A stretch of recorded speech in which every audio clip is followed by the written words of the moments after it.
우리에게 주신 말씀은 구약성경 욥기 7장 1절에서 21절까지의 말씀입니다. 7장 1절에서 21절까지의 말씀입니다. 우리 한 절씩 교독하신 후에 마지막 21절 말씀 함께 읽도록 하시겠습니다. 이 땅에 사는 인생에게 힘든 노동이 있지 아니하겠느냐? 그의 날이 품꾼의 날과 같지 아니하겠느냐? 종은 저녁 그늘을 몹시 바라고 품꾼은 그의 삭슬 기다리나니 이와 같이 내가 여러 달째 고통을 받으니 고달픈 밤이 내게 작정되었구나.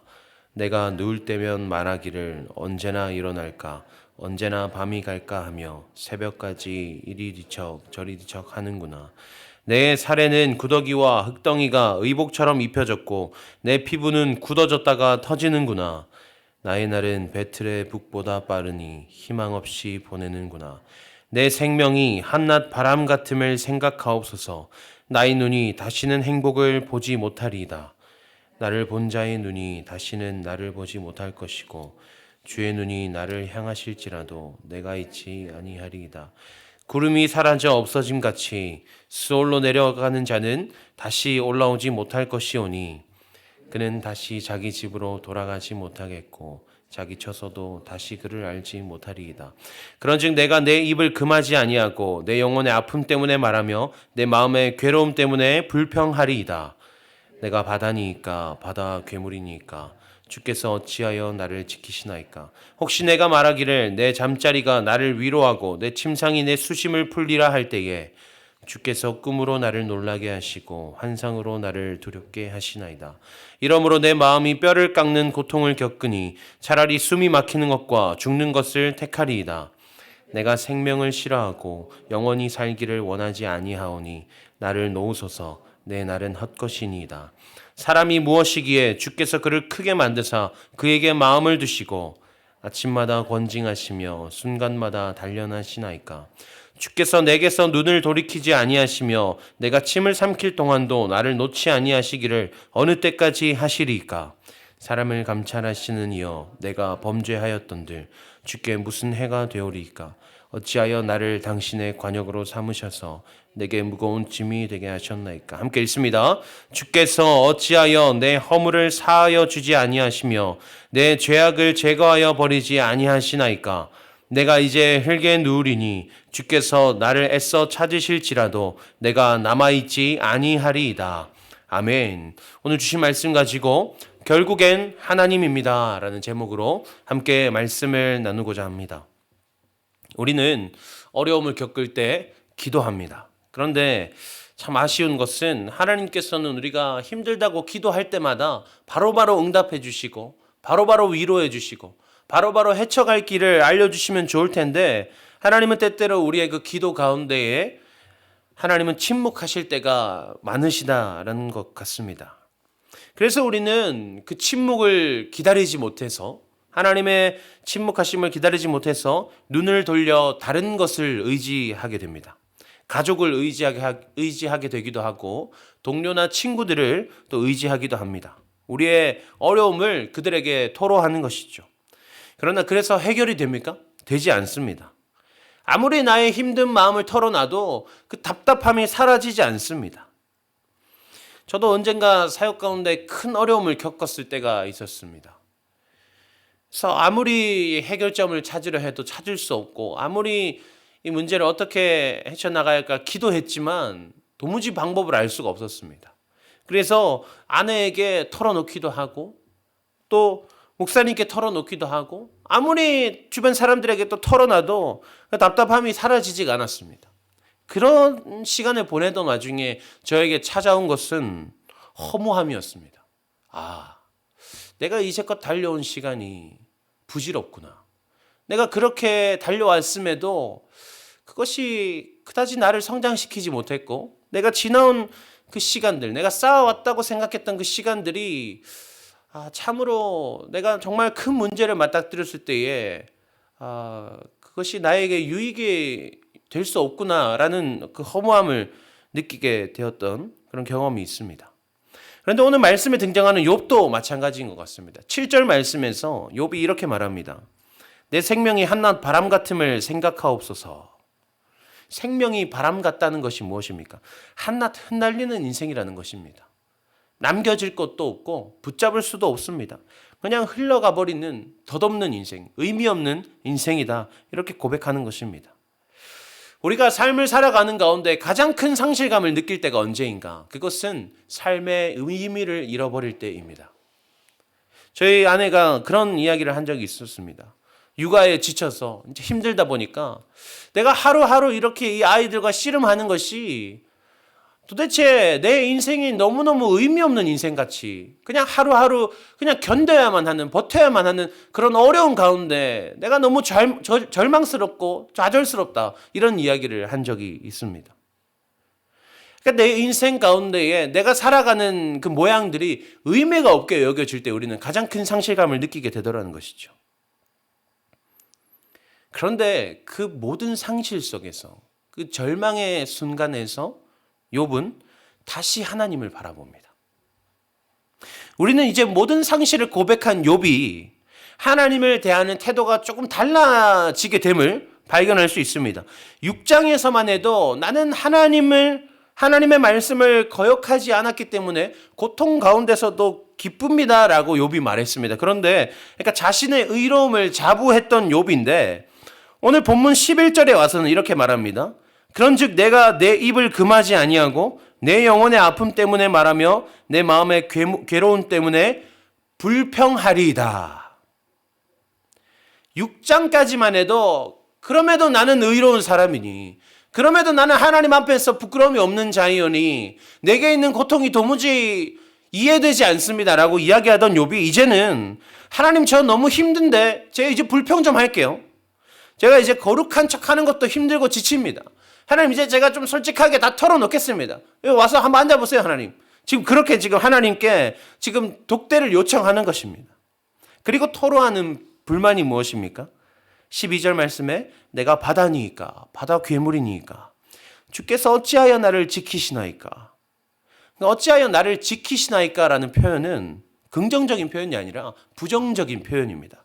그러니까 하나님, 저는 바다 같은 대단한 존재도 아닌데 왜 자꾸 나를 못살게 굴어서 안달입니까? 나 좀 내버려 두지. 왜 자꾸 나를 이렇게 괴롭게 합니까? 지금 이런 표현입니다. 13절과 14절 말씀에서도 하나님, 제가 잘 때라도, 사람이 잘 때라도 좀 회복되면, 잘 때라도 좀 그 고통을 잊어버리고 위로를 받으면 내가 그래도 내일 하루를 살아갈 수 있을 것인데 하나님은 잘 때도 나를 못 살게 하시네요. 지금 욥의 태도가 어떻습니까? 이제는 허심탄회하게 모든 마음을 하나님 앞에 다 내어놓고 있습니다. 하나님 앞에서 꾸밈 없이, 척할 필요도 없이 있는 모습 그대로, 나의 연약함 그대로, 내가 모든 것을 잃어버린 그 상실 그대로 하나님 앞에 나아가고 있습니다. 20절 말씀에서는 사람을 감찰하시는 이여 내가 범죄하였던들 주께 무슨 해가 되오리까 라고 말합니다. 그러니까 하나님은 전능하신 하나님이시기 때문에 내가 범죄한들, 내 안에 만약 죄가 있다고 한들 하나님께 무슨 영향이 끼쳐지길래 도대체 나를 이렇게 괴롭게 하십니까? 라고 이야기하는 것이죠. 우리도 이렇게 생각하곤 합니다. 하나님은 전능하신 분이시고 하나님은 거룩하신 분이시기 때문에 나의 작은 죄악으로 말미암아 하나님은 뭐 어떠한 영향도 받지 않으실 것이다. 그래서 한 번쯤은, 때로는 이 정도는 넘어가도 괜찮아라고 생각하기도 합니다. 그런데 우리가 기억해야 합니다. 하나님은 우리와 언약을 맺으시는 하나님이시라는 것을 우리는 기억해야 합니다. 하나님께서 우리와 언약을 맺으셨다는 것은 무엇이냐면 하나님께서 우리에게 베푸신 그 사랑으로, 그 언약으로 말미암아 하나님은 스스로의 자유를 제한하셨다라는 의미입니다. 그러니까 그 언약에 있어서 갑과 을의 상태가 두 양면이 온전히 존속되어야만 그 온전한 언약 관계, 기쁨의 관계가 누려질 수 있는 것이죠. 그러니까 하나님께서는 전능하셔서 본인만 기뻐하시는 것이 아니라 사실은 하나님께서 언약을 맺으신 그 언약 관계에 있는 우리가 하나님의 사람답게, 하나님의 자녀답게 온전히 살아야만 하나님께서도 기뻐하실 수 있다라는 상태인 것입니다. 하나님께서 스스로 그것을 제한하여 두신 것이죠. 그래서 우리가 만약 온전하지 못하게 살아간다면 하나님께서도 성경에서 여러 번 표현되는 것과 같이 슬퍼하시기도 하시고 때로는 진노하시기도 하시고 그런 감정들을 느끼는 것입니다. 그러니까 하나님께서는 우리의 모든 크고 작은 어떤 선함과 선하지 못함에 영향을 받으시는 분이시라는 것을 우리가 기억해야 합니다. 그러니까 지금 욥은 옳지 않은 말을 내뱉고 있다라는 것을 우리가 알 수 있는 것이죠. 그래서 욥은 사실은 잘못된 신학을 가지고 있는 사람이었더라, 이런 것을 말하는 것이 아닙니다. 그러니까 지금 욥은 자기가 맞는 말을 하는지 틀린 말을 하는지도 모르고 그냥 입에서 나오는 대로 하나님 앞에 하소연하고 있다는 것이죠. 그냥 다 쏟아내고 있는 것입니다. 그렇게 모든 것을 쏟아낸 뒤에 마지막 21절에서 고백합니다. 주께서 어찌하여 내 허물을 사하여 주지 아니하시며 내 죄악을 제거하여 버리지 아니하시나이까. 내가 이제 흙에 누우리니 주께서 나를 애써 찾으실지라도 내가 남아있지 아니하리이다. 사람이 고통 가운데 있으면, 어려움 가운데 있으면 한 가지 특징이 발생합니다. 뭐냐면 그 문제 외에는 보이지 않습니다. 이 문제만 생각하게 되고 나를 돌아보지 않습니다. 지극히 시야가 좁아지는 것이죠. 그런데 그 문제에 대해서 나의 어려움과 고통들을 다 털어놓고 나면 모든 것을 통달하는 그런 시간이 옵니다. 후련해짐과 동시에 어떤 모든 것을 초월한 듯한 굉장히 객관적인 상태가 되곤 합니다. 저도 때로는 어려운 일이 있을 때에 저희 아내에게 막 털어놓습니다. 나는 이런 일이 있었고, 나는 이런 마음이 들었고, 이런 것 때문에 너무 힘들고, 도대체 어떻게 해야 될지 모르겠어. 그럼 저희 아내가 이렇게 묻습니다. 제가 다 털어내고 난 다음에 한참을 듣다가 이렇게 묻습니다. 그래서 그만할 거야? 그렇게 묻습니다. 그러면 아니, 열심히 해야지. 네. 객관적으로, 그제서야 나를 객관적으로 돌아볼 수 있게 되는 것이죠. 욥도 마찬가지입니다. 나의 고통에만 내가 집중하다가, 내가 힘든 것에만 내가 눈을 두고 있다가 하나님 앞에 모든 것을 털어내고 나니까 이제서야 자기 자신이 보이는 것입니다. 주께서 어찌하여 내 허물을 사하여 주지 아니하시며, 내 안에 허물이 있음을 그제서야 발견하게 되는 것이죠. 내 죄악을 제거하여 버리지 아니하시나이까. 사실은 내가 아무리 의롭게 살았으나 여전히 어쩔 수 없는 죄인이라는 것을 이제서야 고백하게 되는 것입니다.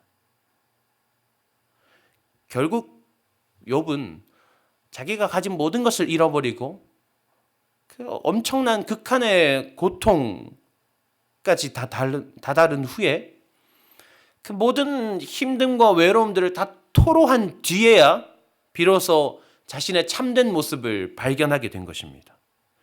자신의 의로움을 포기하지 않았던, 나의 의로움을 포기할 수 없었던 욥은 도대체 이 고통이 나에게 왜 임한 것인지 이해할 수 없었습니다. 그러나 이제서야 욥은 참된 자신의 모습을 깨닫게 되었고, 이 깨달음은 회복의 첫 걸음이 됩니다.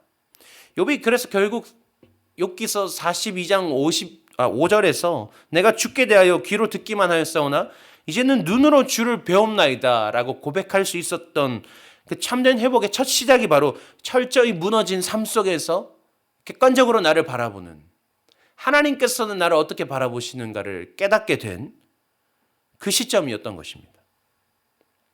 사랑하는 여러분, 여러분들은 어떤 고난 중에 계십니까? 무엇이 우리를 힘들게 합니까? 우리는 누구에게 그 어려움을 토로하고 있습니까? 오늘 말씀을 깨달아 하나님 앞에 나아가는 우리가 되기를 소망합니다. 꾸밀 것이 없습니다. 척할 것도 없습니다. 하나님 앞에서 우리가 아무리 의롭게 살아봐야 죄인이라는 것을 인정해야 합니다. 우리가 하나님 앞에서 내세우는 것들, 하나님 저 이런 직분인데요, 이런 봉사하는데요, 하나님 저 이만큼 예배하는데요, 하나님 저 이만큼 말씀을 했는데요, 이만큼 기도하는데요, 방해가 될 뿐입니다. 참된 나를 돌아보지 못하게 합니다. 모든 것을 다 벗어 던지고 하나님 앞에 나아가는 우리가 되기를 원합니다. 결국 우리 삶은 하나님밖에 없습니다. 어차피 우리 삶은 하나님밖에 없습니다. 우리의 모든 의로움을 다 벗어버리고 철저히 무너진 가운데 우리가 하나님 앞에 나아간다면 그때부터 하나님께서 하나님의 것들을 세워 가실 것입니다. 결국엔 하나님께서 우리를 깨닫게 하시고 결국엔 하나님께서 우리를 회복해 하신다는 사실을 우리가 기억하기를 원합니다. 우리가 오늘 하루 삶 가운데 이제껏 우리의 삶 가운데 어떠한 고통이 있었던지 또 오늘 우리의 삶 가운데 어떠한 고통이 찾아온다 할지라도 우리가 그냥 온전히 고통당하는 그 채로 우리가 그저 연약한 그 채로 하나님 앞에 나아가는 우리가 되기를 소망합니다. 그러면 하나님께서 우리가 보지 못한 것들을 보게 하시고 하나님의 마음을 깨닫게 하실 줄로 믿습니다. 기도하겠습니다. 하나님 감사합니다. 오늘도 우리에게 말씀으로 하루를 시작하게 하시니 감사합니다. 오늘도 우리가 새날을 이루어감에 있어서 다른 것이 아니라 하나님을 찾게 하시니 하나님 감사합니다. 오늘 우리가 이 말씀으로 말미암아 또 예배로 말미암아 하루를 시작하는 것이 얼마나 큰 하나님의 은혜이신 줄을 우리가 고백합니다. 하나님 우리가 시작뿐만이 아니라 오늘 하루의 모든 삶이 하나님의 은혜 가운데 거하는 삶 될 수 있도록 하나님 인도하여 주시옵소서. 하나님 오늘 욥을 봅니다. 자신의 의로움으로 무장하였을 때는 하나님을 깨닫지 못했고 나의 참된 모습을 깨닫지 못했던 욥이 나의 모든 연약함을 고백한 뒤에야 비로소 참된 모습을 발견하고 그제서부터 회복의 발걸음이 시작되는 것을 우리가 바라봅니다. 하나님 우리의 고통 가운데 우리가 주님 앞에 나아갈 때에 하나님 내가 의로운 척하지 않게 하여 주시옵소서. 나의 잘난 것들 내가 쌓아온 것들 하나님 앞에서 다 부질없사오니 그것은 하나님께서 나를 회복시켜 가는 데 있어서 방해가 될 뿐이오니 내 모든 연약함 그저 있는 그대로 하나님 앞에 들고 나아가는 우리 되게 하여 주시옵소서. 우리가 솔직하게 그렇게 모든 것을 하나님 앞에 내어놓을 때에 하나님 우리가 눈으로 하나님을 보게 하여 주시옵소서. 감사드리며 살아계신 예수님의 이름으로 기도합니다. 아멘. 우리 주신 말씀 가지고 기도하기 원합니다. 먼저는 하나님 우리가 있는 모습 그대로 하나님 앞에 나아가게 하여 주시옵소서. 우리의 모든 내가 나를 의롭게 여겼던 것들 하나님 다 제하여 주시고 온전히 있는 모습 그대로 나의 하나님 앞에 나아가게 하시어서 정말 나의 참된 모습을 발견하게 하여 주시옵소서. 또한 아버지 그렇게 나아갈 때에 하나님 우리 안에 새로운 하나님의 일들이 시작되게 하여 주시옵소서. 그제서야 비로소 온전한 하나님의 역사하심이 우리의 삶 가운데 일어날 수 있도록 하나님 인도하여 주시옵소서. 우리 이것을 위해서 주신 말씀 가지고 함께 기도하며 나아가도록 하시겠습니다. 함께 기도하시겠습니다.